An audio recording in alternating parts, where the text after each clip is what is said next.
시카고 갈비의 명가, 시카고 갈비하우스가 9시를 알려드립니다.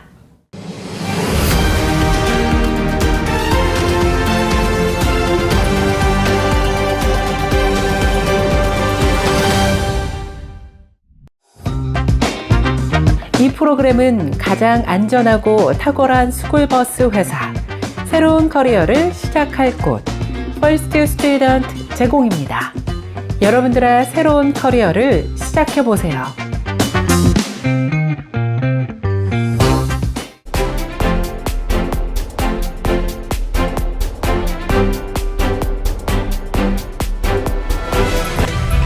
시청자 여러분 안녕하십니까? 3월 14일 금요일 세븐데이스 헤드라인 뉴스 시작합니다. 코로나19로 정체됐던 미국 내 대도시 인구가 늘어나는 추세를 보이고 있습니다. 지난 13일 연방센서스국은 2024년 7월 기준 전국 내 메트로 지역에 거주하는 인구수가 1년 전보다 약 320만 명 1.1%가 늘어난 2억 9,039만 명으로 집계됐다고 밝혔습니다. 특히 지난해 7월 1일 기준 LA 카운티 인구수는 975만 7,179명으로 1년 전보다 2만 5천여 명이 증가해 인구가 가장 많았습니다. 그러나 팬데믹 초반인 2020년 4월 1일 기준 100만 명을 넘어선 것과 비교하면 낮은 수치입니다. 같은 기간 동안 인구수가 가장 많이 늘어난 카운티는 텍사스주 해리스 카운티, 플로리다주 마이애미-데이드 카운티, 애리조나주 마리코파 카운티 등의 순으로 나타났습니다. 인구 센서스국은 코로나19 팬데믹으로 정체됐던 해외 인구 유입이 늘어난 것이 대도시 인구 증가의 한 이유가 됐다고 설명했습니다. 트럼프 대통령의 관세 압박 등에 분노해 보이콧 USA 미국산 불매 운동이 캐나다에 이어서 유럽으로까지 확산되고 있습니다. 반미 감정이 들끓고 있는 것으로 예상되고 있는 가운데 캐나다 최대 도시들이 있는 온타리오주의 더그포드 주지사는 캐나다는 팔려고 내놓지 않았다라고 쓴 모자까지 쓰고 등장했습니다. 트럼프 대통령이 캐나다에 대한 25% 관세 부과와 함께 관세를 물지 않으려면 미국의 51번째 주가 되라며 자존심을 상하게 하고 있기 때문에 이에 반발해 맞대응하고 있는 것으로 풀이됩니다. 미국이 운영하는 구글에서 보이콧 USA를 지난 일주일간 검색한 숫자를 집계한 결과 유럽에서 룩셈부르크가 1위, 덴마크가 2위, 프랑스가 3위, 스웨덴이 4위, 그리고 캐나다가 5위를 기록했습니다. 특히 페이스북 페이지를 통해 각국에서 미국산 불매 운동이 벌어지고 있는 모습도 쉽게 찾아볼 수 있습니다. 스웨덴에서도 보이콧 USA 페이스북 페이지에 무려 8만 명 이상이 몰렸고 프랑스에서는 여러 개의 미국산 불매운동 페이스북 페이지들이 활동하고 있는 것으로 나타났습니다. 이제는 테슬라 차량을 구입하는 것이 무서워지고 있습니다. 지난 13일 밤 시애틀의 한 지역에서 테슬라 승용차가 방화로 의심되는 화재로 인해 불에 타는 사건이 또다시 발생했습니다. 시애틀 경찰은 13일 오후 8시 15분경 목격자가 911에 전화를 걸어 빨간 가스캔을 든 남성 용의자가 주차된 테슬라의 후드에 휘발유를 붓고 불을 붙였다는 신고를 했다고 전했습니다. 이후 목격자 진술에 따르면 용의자는 범행 후 남쪽 방향으로 도주했으며 경찰은 현재 방화로 의심된다면서 용의자 추적에 나서고 있습니다. 사립대학교의 연간 학비가 해도 너무할 정도로 올랐습니다. 10만 달러에 달하는 학비가 여러분 믿어지시는지요?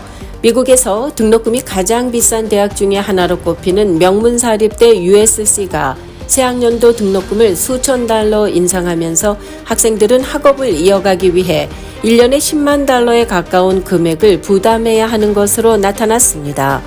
USC에 따르면 2025-26학년도 재학생들은 학업을 위해 약 99,139달러의 비용을 부담해야 합니다.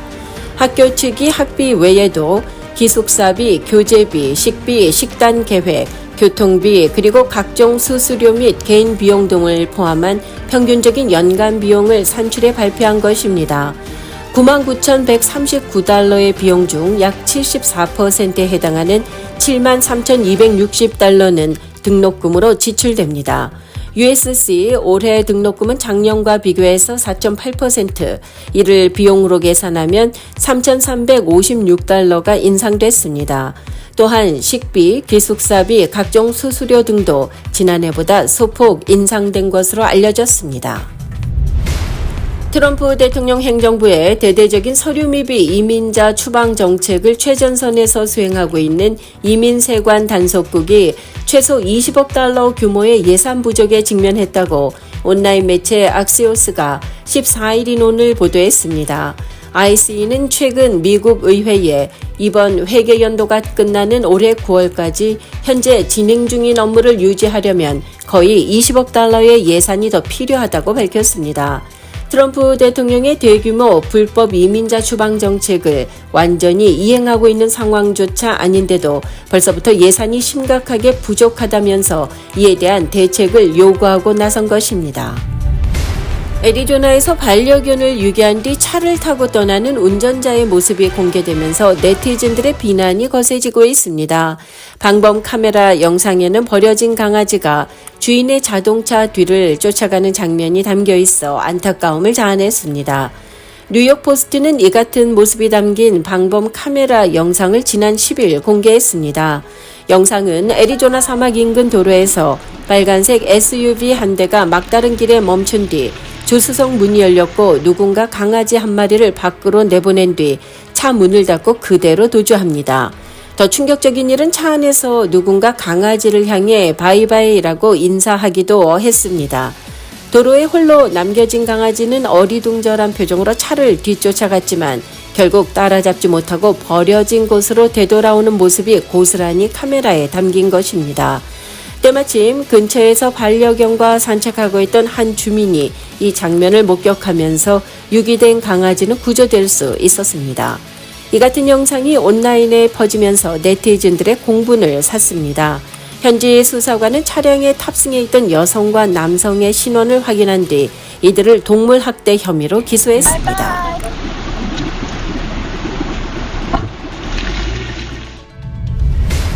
여러분, 애틀란타 스파 총기 사건을 기억하시는지요?